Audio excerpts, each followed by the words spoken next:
Okay, there's a bird on the rail. A bird that's not common around here. I noticed him the day after the high winds. We had those winds like 80 miles an hour. But anyway, every morning I walk this way. And I must startle him. He's over on the kayak deck in the water, down a little bit to the left. And he flies away. Well, this morning he flew over to this rail, and he's just so cool. And I don't know that you can see him. I hope so. We'll find out later when I review this video.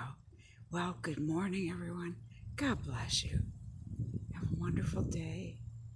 Remember, put God first, because He's worthy.